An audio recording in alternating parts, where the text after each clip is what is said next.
الله وبركاته مشاهدينا الكرام، كما وعدناكم بيوم حقل جديد.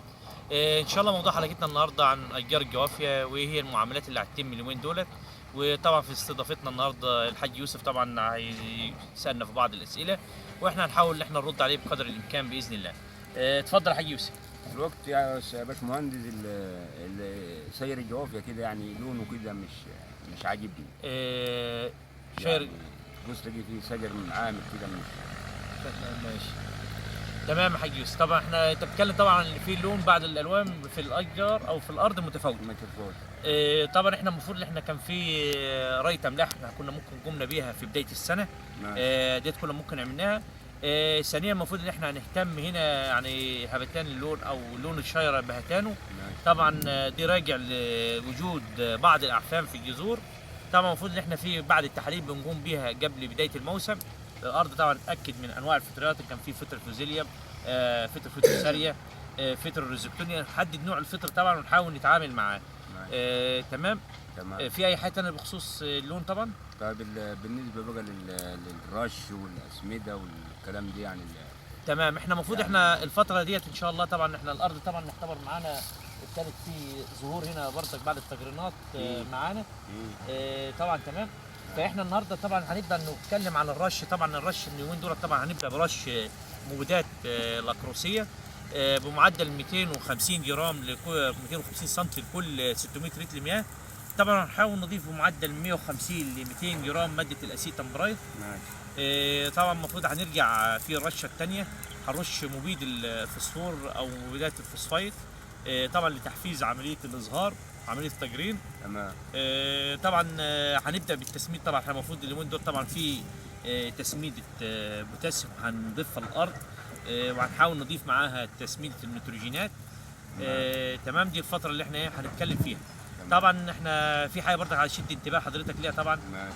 عايزك تاخد بالك ان ممكن دورة ورق القطن اليومين دول طبعا ممكن تهاجم معانا الضربيات او تهاجم معانا الاوراق. تمام.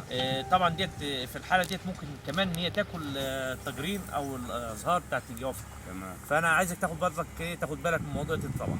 ماشي. في اي استفسار تاني يا حاج يوسف او اي شيء تاني؟ يعني بالنسبة للكيماوي يعني نحط كيماوي قد ايه نعمله؟ تمام. معدل الفدان هياخد معدل من شكرتين لثلاث شكاير طبعا حسب النوع الكيماوي اللي انا هضيفه.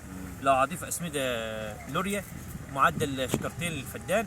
لو هنضيف اسمده نطرات طبعا معدل 3 شكاير للفدان.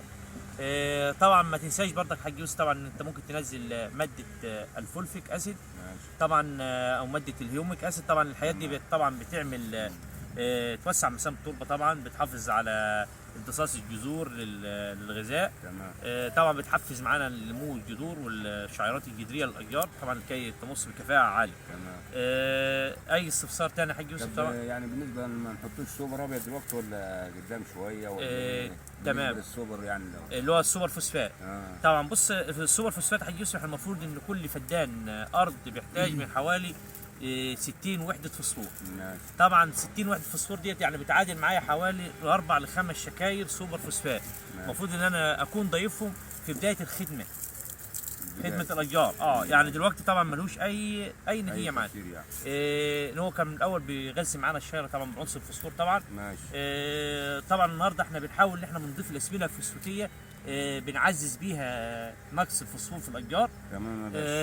تنهم ممكن ان احنا نستخدم حامض الفوسفوريك.